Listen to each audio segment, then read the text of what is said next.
sì, la trama tiene, quindi c'è legato il capi al collo, però sembra ovviamente che le cose vadano in una certa direzione e invece poi succederanno, come sempre deve essere, continua alla penultima pagina del libro, ovviamente succederà.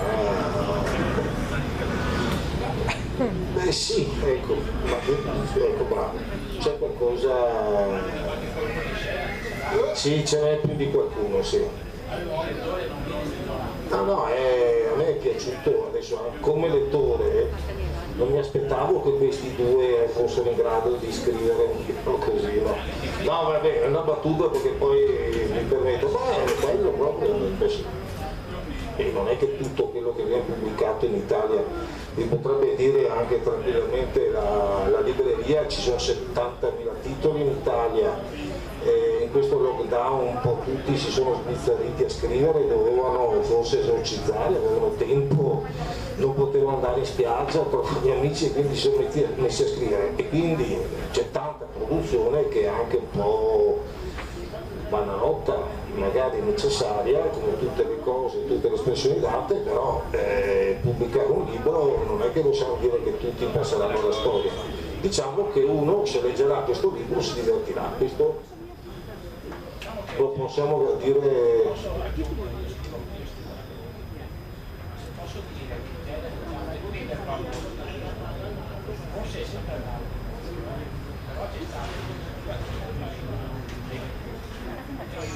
Per aver pronunciato sia un tipo diverso dall'altro, che abbia la sua personalità, perché se no ci sarebbe qua una serie di commissari, di investigatori seriati. Devi dare il microfono perché non c'è. Esatto. Allora, Un po' dal microfono. prego, lo faccio io. Voleva fare un commento sui gialli, che è un genere che va per la maggiore, ed è vero, ed è anche altrettanto vero che molti libri potrebbero essere considerati gialli anche se non li vedrete nello scaffale dei gialli, perché per giallo è l'incerto, no? Noi per gialli, che nasce da questa avventura proprio del colore giallo dei romanzi investigativi di Mondadori di tanti anni fa, ma dentro tutti i libri partono da un punto e poi non si sa come va a finire, cioè per assurdo anche i libri di Ken Follett sono dei gialli, cioè c'è l'incertezza, poi quindi il giallo è l'elemento investigativo, poi c'è il noir, tutte sfumature, però è vero, perché oggi la gente ha anche un po' bisogno di leggerezza, ha bisogno di evadere con la testa, il libro è un'ottima evasione, però alle volte abbiamo bisogno anche di coinvolgerci, cioè non è semplicemente un passatempo, no? Uno legge, non so, qualche telenovela su Rete 4 dice e vado, no, il libro è qualcosa anche di più.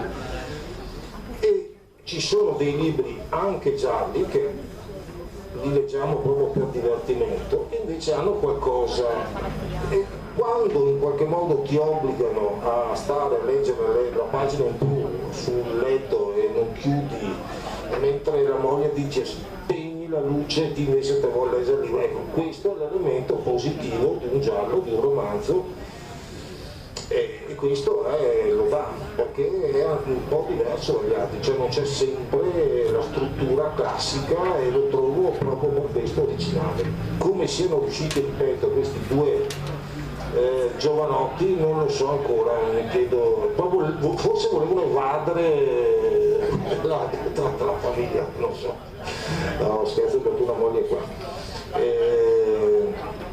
No, comunque il risultato è positivo, il risultato è molto positivo.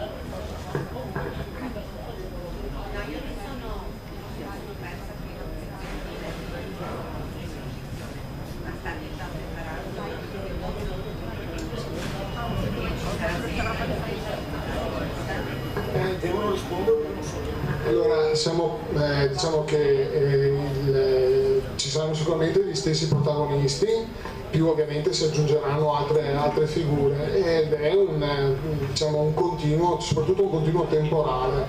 Allora, questo possiamo dire, la storia, il Capi al Collo è ambientata, comincia esattamente nel momento in cui c'è la prima scossa di terremoto del 2012, che era il 20 maggio, alle 4 della mattina. E comincia in quel momento lì, come un momento, diciamo, simbolo del fatto che come un terremoto stravolge la vita di tutti, da quel momento la vita di questo avvocato verrà stravolta. Diciamo che il romanzo va avanti, diciamo, finisce che, con un'ipotesi che permette di poter agganciarci al prossimo romanzo, quindi da lì partiamo con un'altra storia completamente diversa, che non ha un continuum narrativo ma un continuum temporale, cioè siamo nello stesso periodo un po' più avanti, insomma. Bene. Devo richiedere, nel romanzo voi avete detto che c'è il punto di vista della vittima, ma esisterà anche il personaggio classico tipo del commissario che investiga come uno dei personaggi che fa comporre il cast, diciamo, annuisce? Sì, il protagonista abbiamo detto che è la vittima, però ovviamente la vittima è un avvocato, per carità ha tutte le capacità investigative eccetera, però essendo la vittima ha un coinvolgimento psicoemotivo che gli impedisce più di tanto, gli impedisce di risolvere la questione da solo. Diciamo che c'è un commissario che si chiama Roberti, e questo commissario nelle sue indagini, è un tipo molto pragmatico, un tipo abbastanza così tranquillo, con le sue riflessioni, con il suo modo di fare, con i suoi suggerimenti, dà degli spunti all'avvocato che gli aprono quelle piccole finestrelle e lo aiutano, insomma. Avete capito che più di tanto non vogliono dire ed è giusto, eccetera. Facciamo le domande all'altro. Io lo vedo più. Lui se sì non parla neanche sotto tortura. Se non c'è